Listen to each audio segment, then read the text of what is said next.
প্রিয় দর্শক বন্ধুরা, এই মুহূর্তের জন্য আপার প্রাইমারি থেকে উঠে আসছে জরুরি খবর আপডেট। ইতিমধ্যে দ্বিতীয় কাউন্সেলিং সমাপ্ত হয়ে গিয়েছে। এবার পালা তৃতীয় কাউন্সেলিং এর, অর্থাৎ থার্ড কাউন্সেলিং এর। এ বিষয়ে জানুয়ারি মাসে একটা ইঙ্গিত উঠে আসছে এবং সেই নিরিখে থাকছে বিশেষ ভালো সংবাদ।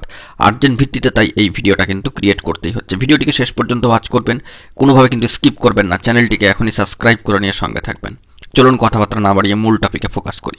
বন্ধুরা, এই মুহূর্তে দাঁড়িয়ে থার্ড কাউন্সেলিং এর পালা কবে থেকে শুরু হবে, নোটিফিকেশন কবে আসবে, যাবতীয় বিষয় একটা ইঙ্গিত, সম্ভাব্য ইঙ্গিত কিন্তু উঠে আসছে এবং সেটা কিন্তু একটা ভালো সংবাদ বলেই মনে করা হচ্ছে।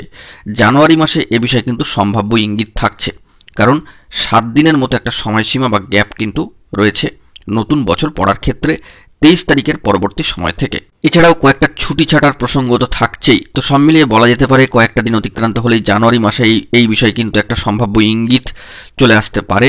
তো সেই দিক থেকে দাঁড়িয়ে আপাতত 1971 জন চাকরি প্রার্থীর কার্যত কাউন্সেলিংয়ের করার পর দ্বিতীয় দফা থেকে চাকরি পাচ্ছেন এবং এই দু দফা কাউন্সেলিং মিলিয়ে চাকরির সুপারিশপত্র প্রথম দ্বিতীয় দফা মিলিয়ে যে সংখ্যাটা উঠে আসছে একেবারে সামাজিক গণমাধ্যমের সূত্র ধরে, সেটি হচ্ছে 8,000, প্রায় 8,651 জন এবং মেধা তালিকার অন্তর্ভুক্ত কিন্তু 13,966, ঘোষিত শূন্য পদের সংখ্যাও 14,339টি।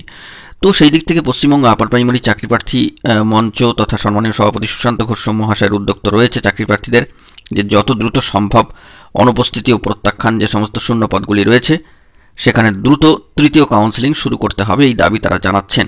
তো কমিশন সূত্রে যে খবরটা উঠে এসেছে, সব থেকে বড় খবর, কোট আনকোট সামাজিক গণমাধ্যমের সূত্র ধরেই বেরিয়ে আসছে, প্রায় 1 মাসের মাথাতেই 2 দফার কাউন্সেলিং ইতিমধ্যেই সম্পন্ন হয়েছে। যতটা দ্রুততার সঙ্গে কাউন্সেলিং করা সম্ভব তা করা হচ্ছে। কোন ক্যাটাগরিতে কোন পদে কোন বিষয়ে কত আসন ফাঁকা রয়ে গেল তা খতিয়ে দেখে আবার কাউন্সেলিং করা হবে, তবে তা জানুয়ারির আগে নয়। অর্থাৎ বুঝতেই পারছেন জানুয়ারি মাসটাকে কিন্তু টার্গেট করা হচ্ছে। তো আপনাদেরকে জানিয়েছিলাম যে ডিসেম্বর মাস অত্যন্ত টার্নিং পয়েন্ট। তো ডিসেম্বর মাসে দাঁড়িয়েই কিন্তু জানুয়ারি মাসে তৃতীয় কাউন্সেলিংয়ের একটা সম্ভাব্য ইঙ্গিত উঠে আসছে। এবার দেখতে হবে কনফার্মেশন নোটিফিকেশন অফিসিয়াল সাইটে কবে আসছে, তবে সেই দিকে আমাদের সকলকে লক্ষ্য রাখতে হবে। দেখা যাক পরবর্তী ক্ষেত্রে এই নিয়ে কি খবর আপডেট উঠে আসে। আপাতত এই খবর আপডেটটি উঠে আসলো সামাজিক গণমাধ্যমের সূত্র ধরে, যতটুকু খবর ছিল প্রোভাইড করলাম। এখন এটুকুই, সকলে ভালো থাকবেন, চ্যানেলটিকে সাবস্ক্রাইব করে সঙ্গে থাকবেন। ধন্যবাদ।